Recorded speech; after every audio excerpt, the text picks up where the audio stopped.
درود. خوش اومدید به دومین ویدیو من. اسمم مستر تراکنشه و خوش آمدید.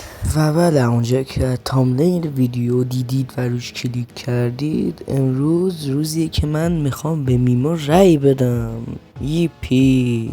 و قبل از هر چیزی بیاد بهتون بگم که من تو این چند وقت چی کارو کردم.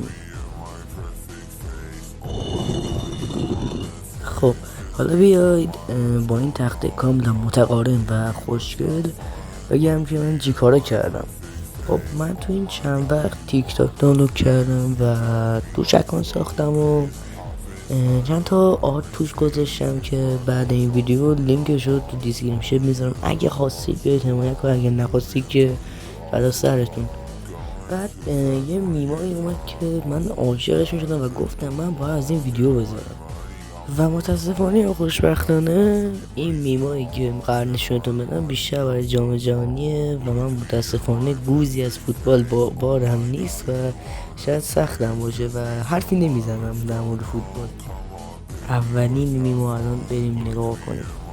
انا مرض انا مرض انا مرض انا مرض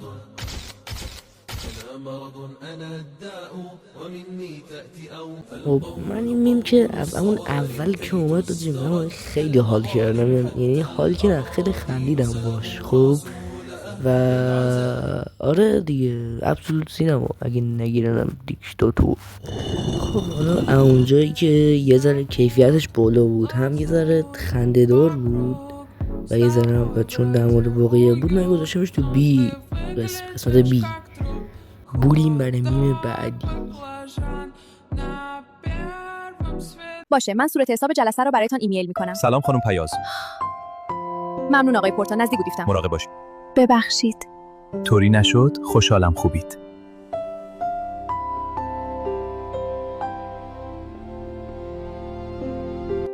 اجازه هست وارد شوم؟ بفرمایید. من دیشب این غذا رو پختم و چون خیلی خوشمزه شد گفتم برای شما هم بیارم. خیلی تشکر، پس بیایید با هم بخوریم. به به، واقعا خوشمزه است، خیلی دستپخت خوبی دارید. نوشه جان، واقعا اگر اینقدر خوشتان آمده هر روز برایتان میآورم.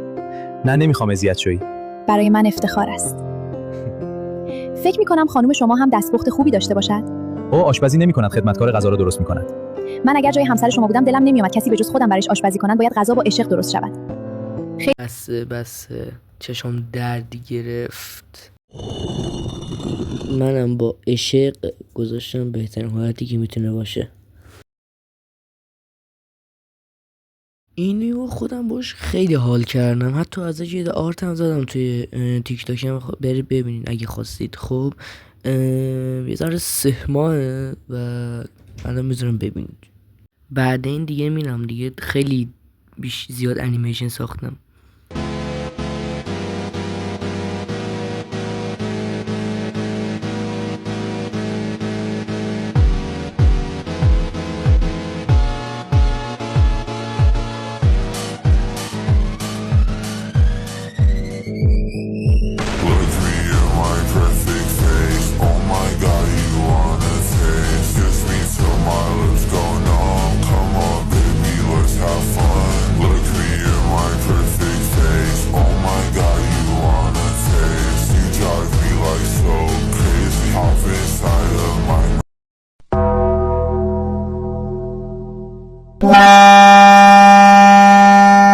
بس دیگه مردم، خداحافظ. لایک و سابم بزن. مرسی، بای.